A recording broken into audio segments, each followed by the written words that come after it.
देवभूमि समाचार में आप सभी का बहुत स्वागत। मैं आपके साथ अब्दुल नबी हसन हूं। बुलेटिन की शुरुआत करते हैं। उत्तराखंड में कांग्रेस ने मुख्यमंत्री पुष्कर सिंह धामी पर सीधा हमला बोला है। पार्टी की प्रदेश प्रवक्ता डॉक्टर प्रतिमा सिंह ने आरोप लगाया है कि 3.5 से 4 साल बीतने के बावजूद कैबिनेट का विस्तार नहीं किया गया। इसे शासन में गंभीर स्थिरता देखने को मिल रही है। डॉक्टर प्रतिमा सिंह का कहना है कि मुख्यमंत्री ने 40 से अधिक विभाग अपने पास रखे हुए हैं, जिससे विकास कार्य प्रभावित हो रहे हैं। उन्होंने सबसे गंभीर सवाल आपदा प्रबंधन को लेकर उठाया है, जिसमें धराली आपदा का हवाला देते हुए कहा है, घटना को 1 महीना बीत चुका है लेकिन स्थिति अभी भी जस की तस बनी हुई है। कांग्रेस प्रवक्ता ने आरोप लगाया है कि मुख्यमंत्री केवल नीति निर्देश देने, औपचारिक आयोजनों में व्यस्त हैं, जबकि प्रदेश के आपदा प्रभावित इलाकों को उनकी तत्काल मौजूदगी की जरूरत है। उन्होंने तंज कसते हुए कहा है कि नीति और पुनर्वास की बातें बाद में भी की जा सकती हैं, लेकिन अभी जरूरत है जमीनी हकीकत से जुड़ने की।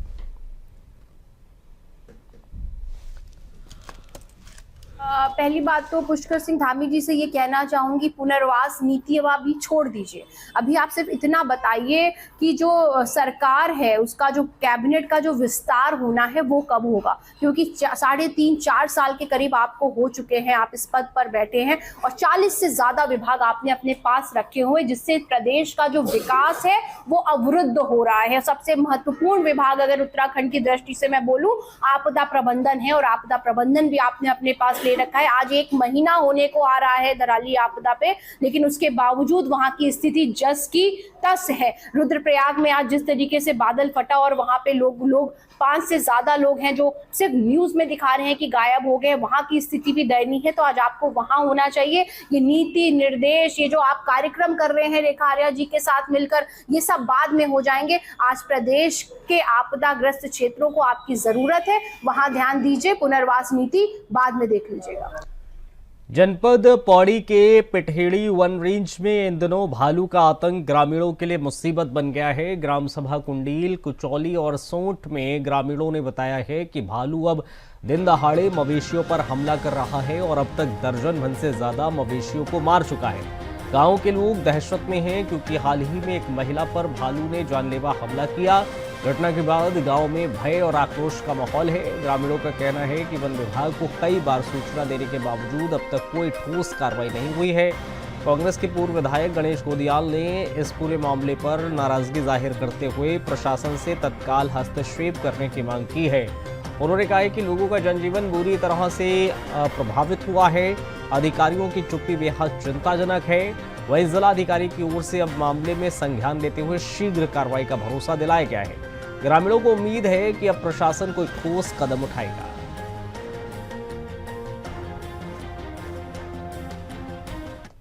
तो ये मैं पता कर लूंगी थलीसैंण के एसडीएम और वहाँ के फॉरेस्ट विभाग से भी कि क्या मैटर है, तो उस पर भी जो भी प्रिवेंटिव एक्शंस होंगे वो तत्काल लिया जाएगा। खबर चमोली के जनपद से है, जहां पर जोशीमठ के पास में पेनी अनीमठ क्षेत्र में शनिवार को सुबह भारी भूस्खलन हुआ। इस भूस्खलन के चलते पहाड़ी का बड़ा हिस्सा टूटकर बद्रीनाथ राष्ट्रीय राजमार्ग पर आ गिरा। इससे मार्ग पूरी तरह से अवरुद्ध हो गया। चट्टानों और भारी मलबा सड़क पर आने से बद्रीनाथ धाम की ओर जाने वाले यातायात व्यवस्था प्रभावित हो गई। अचानक हुए भूस्खलन के कारण राहगीरों और यात्रियों में दहशत का माहौल है। प्रशासन ने सतर्कता बरतते हुए तुरंत मार्ग को बंद कर दिया है और किसी भी वाहन को आगे बढ़ने की अनुमति नहीं दी जा रही है। मौके पर लोक निर्माण विभाग की टीम जेसीबी मशीनों के साथ पहुंची। मलबा हटाने का कार्य शुरू किया गया। पुलिस और प्रशासन की टीम मौके पर है, जबकि यात्रियों से फिलहाल यात्रा टालने और सुरक्षित स्थानों पर रहने की अपील की गई है। मौसम विभाग ने अगले 24 घंटे भारी बारिश की संभावना जाहिर की है। इससे स्थिति और भी गंभीर हो सकती है। जोशीमठ के पास पेनी अनीमठ में भारी भूस्खलन की खबर सामने आई।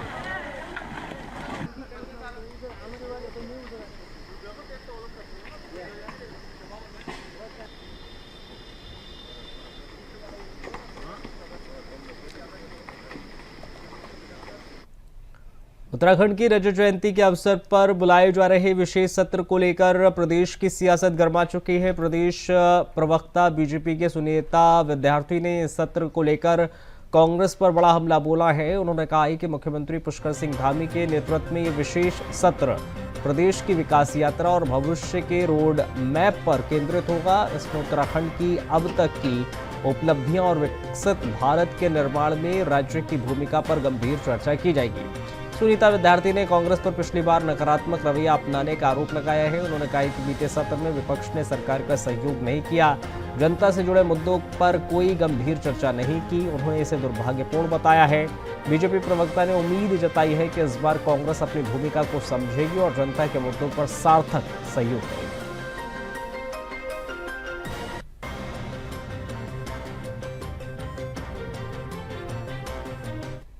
देखिए, माननीय मुख्यमंत्री जी के मार्गदर्शन में जो है रजत जयंती के उपलक्ष्य पर हम लोग विशेष सत्र बुलाने जा रहे हैं, जिसमें कि राज्य की उपलब्धियां और आगे की विकसित भारत के लक्ष्य की ओर प्रदेश किस प्रकार से आगे बढ़ रहा है उसके विषय में चर्चा होगी। आपने देखा कि बीते सत्र में जो है कांग्रेस पार्टी का बहुत ही नकारात्मक जो है वहाँ पे दुर्भाग्यपूर्ण मैं कहूँगी कि सत्र रहा, जिसमें उन्होंने बिल्कुल भी सत्ता पक्ष को जो है कॉपरेट नहीं किया, जनता के मुद्दों पर बात नहीं की। तो मुझे लगता है कि होपफुली अभी जो विशेष सत्र बुलाया जा रहा है उसमें कांग्रेस पार्टी जो है कॉपरेट करेगी और जनता के मुद्दों पर सार्थक चर्चा करेगी।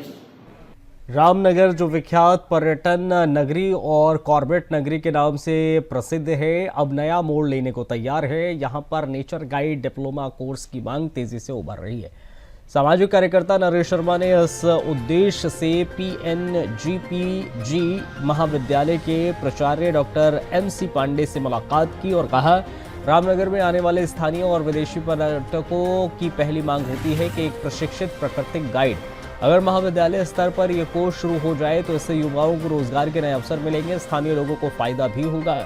नरेश शर्मा ने बताया कि महाविद्यालय इसमें पहले ही इको टूरिज्म और ट्रैवल मैनेजमेंट जैसे कोर्स संचालित है। अब इसके साथ नेचर गाइड डिप्लोमा जोड़ने से छात्र करियर को नई ऊंचाई मिलेगी, जिससे कॉर्बेट सहित अन्य अभ्यारण्यों में गाइड की मांग पूरी हो सकेगी। मैंने आज यहाँ रामनगर में जो अपने महाविद्यालय है उसके प्राचार्य जी से एक निवेदन किया है कि आपके यहाँ टूरिज्म के जो है कोर्स चल रहे हैं, इको टूरिज्म के कोर्स चल रहे हैं, इसके साथ साथ यहाँ की एम्प्लॉयमेंट को ध्यान में रखते हुए, यहाँ के स्थानीय लोगों के मांग को ध्यान में रखते हुए यहाँ जो है नेचर गाइड का भी कोर्स जो है इस महाविद्यालय से अगर डिप्लोमा कराए महाविद्यालय तो इसका आने वाले समय में जो है इसका बहुत अच्छा लाभ जो है हमको मिलेगा और यहाँ के लोगों को एक डिप्लोमा लेकर के जो है गाइड बनेंगे जो लोग, उसका जो है हमको जो है बहुत अच्छा लाभ मिलेगा। इसका यहाँ के लोगों को रोजगार के अवसर भी मिलेंगे और वो डिप्लोमा लेकर के अपने अन्य जगहों पे भी जाकर के जो है नेचर गाइड के रूप में अन्य पार्कों में भी जाके कर सकते हैं। रामनगर का जो क्षेत्र है ये ज़्यादातर फॉरेस्ट का एरिया है और क्योंकि कॉर्बेट नेशनल पार्क यहाँ है तो इस स्थान का अंतर्राष्ट्रीय महत्व हो जाता है। यहाँ के जितने भी रोजगार और व्यवसाय हैं सभी इन्हीं गतिविधियों पर केंद्रित हैं। तो ऐसी स्थिति में इससे संबंधित पढ़ाई किया जाना निश्चित रूप से ज़रूरी है। मैं यहाँ बता दूं कि महाविद्यालय में अभी भी 3 डिप्लोमा कार्यक्रम चल रहे हैं, जिसमें एक इको टूरिज्म पे डिप्लोमा देते हैं हम, एक ट्रैवल एंड टूरिज्म मैनेजमेंट पे डिप्लोमा देते हैं, डिप्लोमा इन टूरिज्म स्टडीज़ भी देते हैं। हमारे पास 2 ही स्थितियाँ हैं। एक तो जो हमारा कोर्स अभी डिप्लोमा कोर्स इंडिपेंडेंट है, वो चूँकि सेल्फ फाइनेंस कोर्स है तो उसको एड ऑन कोर्स के तौर पर अगर वो चलाया जा सकता हो तो ज़्यादा लोगों के काम का हो सकता है, ज़्यादा लोगों का भला कर सकता है। हरिद्वार से देहरादून तक प्रशासन की लापरवाही के खिलाफ एक अनूठी मुहिम शुरू की गई है। श्री गुप्तानंद वेदांत अस्पताल आश्रम के स्वामी ओमानंद ने आज अपने समर्थकों के साथ नंगे पांव मुख्यमंत्री आवास के लिए कूच किया। उनके साथ कई संत और समर्थक भी रहे। स्वामी जी अपने साथ मर्यादा पुरुषोत्तम भगवान श्री राम की मूर्ति और गंगा जल लेकर प्रशासन को जागरूक करने के लिए निकले। स्वामी ओमानंद ने बताया है कि एक पार्षद द्वारा उन्हें जान से मारने की धमकी मिली, लेकिन पुलिस ने इसे गंभीरता से नहीं लिया। बल्कि उल्टा उस पार्षद को संरक्षण दे दिया। इस पर उन्होंने जिला प्रशासन और पुलिस प्रशासन को कड़ी चेतावनी देते हुए देहरादून जाकर मुख्यमंत्री से इस मामले में पूरी जांच और सख्त कार्रवाई की मांग करने का ऐलान किया है। स्वामी जी ने कहा है कि हम न केवल अपनी जान के लिए सुरक्षा चाहते हैं, बल्कि इस तरह की घोर लापरवाही पर शासन व्यवस्था में सुधार की आवश्यक भी है। प्रशासन को इस मामले में तुरंत और प्रभावी कदम उठाने होंगे। इस आंदोलन के चलते प्रशासन की चिंता बढ़ गई है और राज्य सरकार की ओर से भी जल्द मामले को सुलझाने का प्रयास किया जा रहा है। सर, वजह यह है कि प्रशासन हरिद्वार का सो गया, जो खुलेआम धमकी दे रहा है, जिन्हें मारा जा रहा है और वो खुलेआम घूम रहे हैं। प्रशासन ने ना उन पर कोई दबाव डाला है, ना कुछ, वो खुलेआम धमकी दिए जा रहे हैं। ना प्रशासन कहाँ सो गया है। जो व्यक्ति ये कह रहा है कि एसएसपी, डीएम, मुख्यमंत्री जिसके पास जाना है जाओ, मैं तुम्हें मार डालूंगा, 302 की मुकदमा सिर्फ एक ही होती है, तो आप समझिए कितना गंभीर विषय होगा। वहाँ प्रशासन इतना सेवा, सुरक्षा, मित्रता, तीनों चीजें उनसे निभाई जा रही हैं। ये व्यक्ति है सुमित चौधरी, ये पार्षद है 6 नंबर वार्ड से भाजपा का।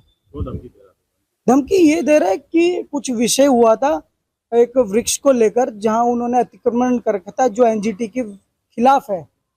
कम से कम 3 से 4 हजार कैनियां वहां उस वृक्ष पर रखी गई थी। हाँ, मुझे लोकल वालों ने बताया कि महाराज जी ऐसी बात है।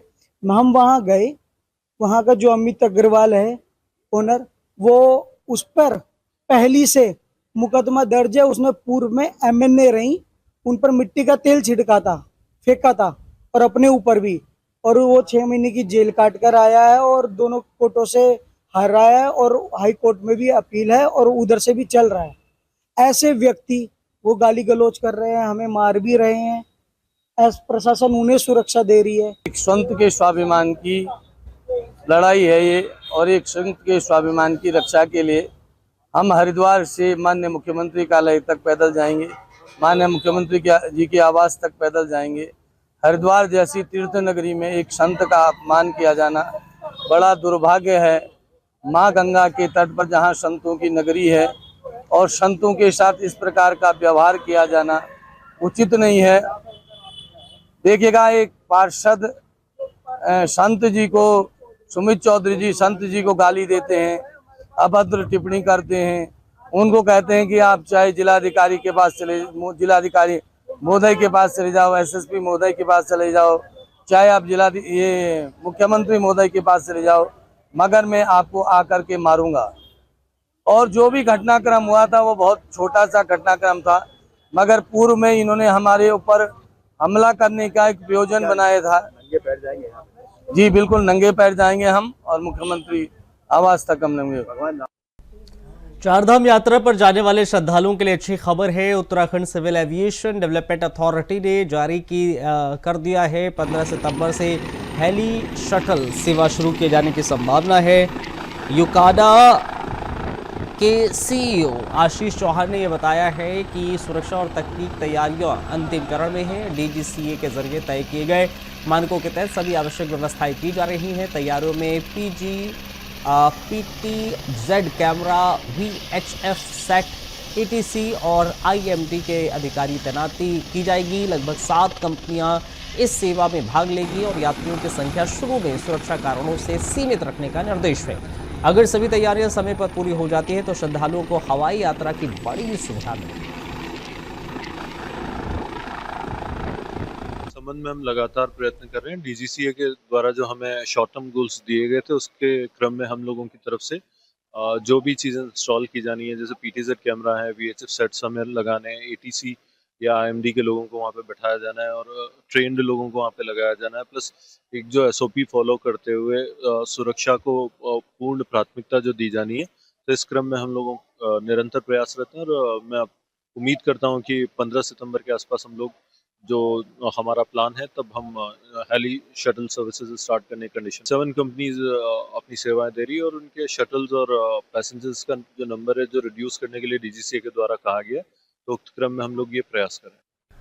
बद्रीनाथ हाईवे पर सिरोबगढ़ स्लाइड जोन से निजात दिलाने के लिए पपसाड़ू और खांकरा बाईपास का निर्माण काम एक बार फिर से सुचारू हो गया है। इस दौरान पीडब्ल्यूडी सचिव पंकज पांडे ने बताया है कि कुछ तकनीकी दिक्कतें थी जिनका समाधान कर लिया गया है। दरअसल यहां 3 पुलों का निर्माण किया जा रहा था। सिरोबगढ़ बाईपास का काम 1 साल से रुका हुआ था, लेकिन अब इसे दोबारा शुरू कर दिया गया। उन्होंने बताया कि आवागमन के लिए करीब 2 साल का वक्त और लगने की संभावना है। दरअसल आपको बताते चले बाईपास पूरा होने से समस्या से निजात मिल जाएगा लोगों को। बद्रीनाथ राष्ट्रीय राजमार्ग पर सिरोबगढ़ टेंडर जोन काफी समय से चारधाम की यात्रा पर आने वाले तीर्थयात्रियों के लिए नासूर बना हुआ है।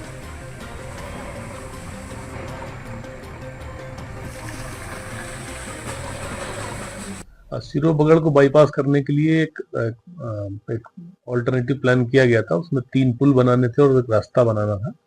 उसमें पुल में कुछ टेक्निकल इश्यूज थे, वो रिजॉल्व कर लिया गया है। उस पर काम दोबारा प्रारंभ किया गया है और तीसरा पुल उसका अबटमेंट में भी काम चालू कर लिया गया है। तो जब पहला और तीसरा पुल हम लोग रेडी कर देंगे तो दूसरे पुल तक भी हम पहुंच पाएंगे, तो फिर दूसरे पुल का भी काम शुरू करेंगे। उसमें मुझे लगता है अभी 2 साल करीब और लगने की संभावना है, लेकिन जो बीच में काम रुक गया था उसको इमीडिएटली काम दोबारा चालू कर लिया। प्रदेश की राजनीति में इस वक्त हरीश सिंह रावत लगातार दौरे कर रहे हैं, जहां वो सत्ता पक्ष पर जमकर जुबानी हमला कर रहे हैं। वहीं हरीश सिंह रावत जिस भी विधानसभा में जा रहे हैं, वहां के मंत्री हों या फिर विधायक, सभी पर तीखा प्रहार कर रहे हैं। कयास लगाए जा रहे हैं कि उनकी नज़र कांग्रेस के प्रदेश अध्यक्ष की कुर्सी पर है, हालांकि वो इसे कई बार नकारते हुए दिखाई दिए। वहीं इस मामले पर बीजेपी विधायक विनोद चमोली ने तंज कसा है। उन्होंने कहा है कि उनकी सक्रियता से बीजेपी को कोई फर्क नहीं पड़ता।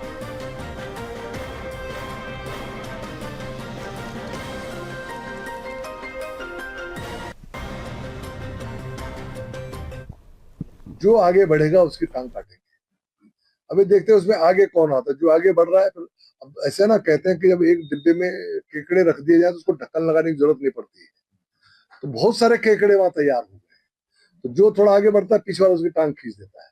तो हमें तो वहां कुछ करने की जरूरत ही नहीं है, वहां अपने आप ही जो है वो केकड़े एक दूसरे को पीछे खींचने में लगे हुए। तो मैं इसलिए कह रहा हूं उसका आनंद लीजिए।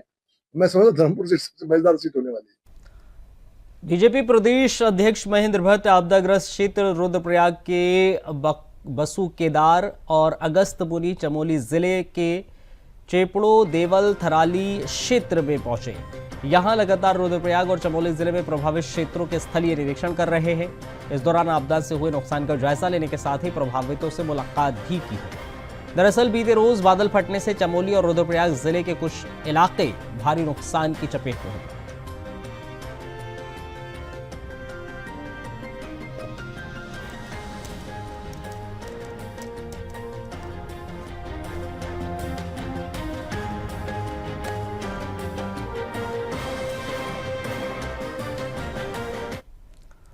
बरसात के मौसम में तरह तरह की बीमारियां भरमार देखने को मिल रही है।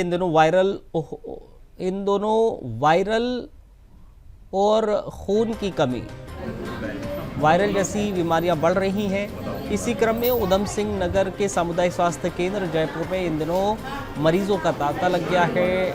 वायरल फीवर और मौसम के बदलाव के कारण मरीजों की भरमार है। दूसरी तरफ बेड की कमी होने के बाद मरीजों का उपचार किया जा रहा है। वहीं प्रभारी धीरेन्द्र मोहन गहलोत ने बताया है कि जसपुर स्वास्थ्य केंद्र में काफ़ी मरीजों की संख्या बढ़ रही है, जिसमें अलग अलग प्रकार के मरीज हैं, जैसे वायरल फीवर के, बरसात का पानी खराब होने से टाइफाइड के मरीज भी बढ़ रहे हैं।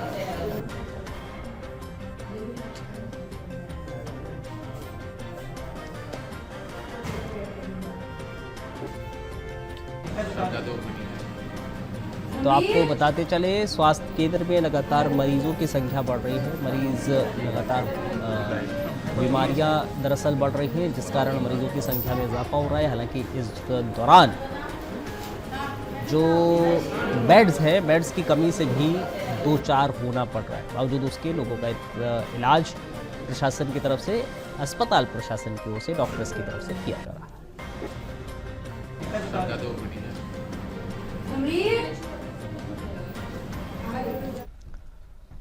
स्वास्थ्य निदेशक डॉक्टर सुनीता टम्टा ने कोरोनेशन अस्पताल का निरीक्षण किया है। इस निरीक्षण के बाद उन्होंने कहा है कि यहाँ पर वातावरण और साफ सफाई देखकर बहुत अच्छा लगा है। उन्होंने बताया है कि पहले से ही ये इच्छा थी कि मरीजों की भीड़ को नियंत्रित करने के लिए टोकन सिस्टम लागू किया जाए। आज ये व्यवस्था सफलतापूर्वक शुरू हो गई है। उन्होंने कहा है कि भीड़ प्रबंधन के लिए ये सबसे महत्वपूर्ण कदम है।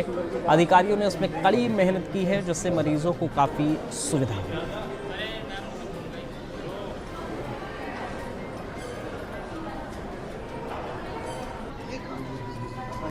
हमने यहाँ राउंड लिया कोरोनेशन हॉस्पिटल में, और मैंने पहले भी यहाँ पर दो तीन बार विजिट में कर चुकी हूँ। तो आज मैंने पाया कि बहुत अच्छा मतलब अरेंजमेंट यहाँ मैंने देखा, साफ़ सफाई भी देखी, और स्पेशली जो टोकन सिस्टम जो हम चाहते थे कि मरीजों की जो भीड़ है डॉक्टर्स के ओपीडी में वो ना लगे, वो मैंने यहाँ पाया। और आप लोग भी ज़रा देख लीजिएगा, जैसे भी जो हम बता रहे हैं वो वाकई में मतलब सही है। तो ये सबसे इम्पोर्टेंट था कि पेशेंट, क्योंकि भीड़ क्राउड मैनेजमेंट जो अच्छा अगर कर दिया हमने तो बहुत बड़ी बात करी। तो हमारे पीएमएस साहब ने बहुत इसमें मेहनत करी और काफ़ी सीटिंग अरेंजमेंट भी अच्छा किया है, क्योंकि पेशेंट खड़ा ना रहे, और वो टोकन सिस्टम रहेगा तो अपना बैठा रहेगा, टोकन नंबर जैसे आता है उस हिसाब से वो पेशेंट अपना आप से उठ के जाता है। तो ये व्यवस्था मैंने बहुत अच्छी देखी है, और साफ़ सफाई आज बहुत अच्छी रही। पहले भी एक बार मैं आई थी, उसमें थोड़ा सा कमियाँ थी तो, लेकिन आज उन्होंने पूरी अपडेट करी है, तो ये मुझे बहुत खबर हरिद्वार से है, जहां पर प्रशासन ने सख्ती दिखाते हुए सलेमपुर मददूद क्षेत्र में सरकारी भूमि पर किए गए अवैध कब्जे को हटा दिया है। दरअसल आपको ये बताते चले कि लगभग 18 बीघा जमीन को कब्जा मुक्त कराया गया। बताया गया है कि कुछ लोग इस भूमि पर पक्के निर्माण तक के लिए करने की फिराक में थे। वहीं प्रशासन ने पहले नोटिस जारी कर समय दिया और इसके बाद पूरी कार्रवाई की गई है। इस दौरान एसडीएम सदर जितेंद्र कुमार ने यह बताया है कि मुख्यमंत्री जी और जिला अधिकारी महोदय ने स्पष्ट निर्देश दिए हैं कि सरकारी जमीनों पर किसी भी तरह का अवैध अतिक्रमण बर्दाश्त नहीं किया जाएगा। इसी क्रम में सलेमपुर मददूद की 18 बीघे भूमि को मुक्त कराया गया है। प्रशासन ने साफ किया है कि यह मुहिम आगे भी यूं ही जारी रहेगी और सभी क्षेत्रों में सरकारी भूमि को चिन्हित करके कब्जा मुक्त कराया जाएगा।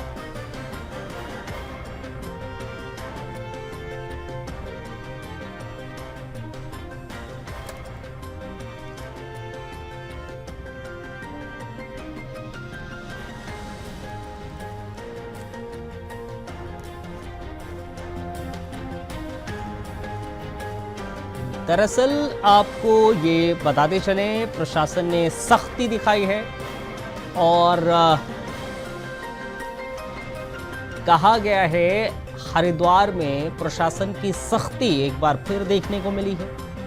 यहां पर सलेमपुर मददूद क्षेत्र में सरकारी भूमि पर अवैध कब्जा किया जा रहा है, जिस कब्जे को हटाने के लिए प्रशासन पूरी तरीके से मुस्तैद हो गया है। लगभग 18 बीघे ऐसी जमीन है जो सरकार के हाशिए में आती है और जिसको कब्जा मुक्त प्रशासन की तरफ से कराया जा रहा है। और इस 18 बीघे जमीन पर कुछ लोगों ने पक्का निर्माण तक कर रखा था, जिसके बाद प्रशासन ने पहले तो इनको नोटिस दिया, समय दिया बाकायदा कि आप लोग इस समय पर अपना मकान खाली कर दीजिए, अवैध निर्माण को ध्वस्त कर दीजिए, लेकिन नहीं हुआ। उसके बाद समय निर्धारण के बाद प्रशासन ने कार्रवाई की है। इस दौरान एसडीएम सदर जितेंद्र कुमार हैं, उन्होंने साफ शब्दों में कहा है कि मुख्यमंत्री पुष्कर सिंह धामी और जिला अधिकारी की तरफ से स्पष्ट निर्देश दिए गए हैं कि जो सरकारी जमीन है वहां पर किसी भी तरह का कोई भी अतिक्रमण बर्दाश्त नहीं किया जाएगा। इसी क्रम में सलेमपुर मददूद में जो 18 बीघे जमीन थी जहां अवैध रूप से निर्माण कराया गया था, उसको मुक्त कराया गया है। प्रशासन ने कहा है कि ये मुहिम आगे भी जारी रहेगी और कोई भी क्षेत्र जो सरकारी हाशिए में आता है, भूमि है, तो वहां पर चिन्हित किया जाएगा। कोई अवैध निर्माण तो नहीं है, अगर अवैध निर्माण है तो उसको कब्जा मुक्त कराया जाएगा। आदर्श नगर इंटर कॉलेज में आपने 800 मीटर बताया। इस बुलेटिन में फिलहाल इतना ही, इजाजत दीजिए, नमस्कार।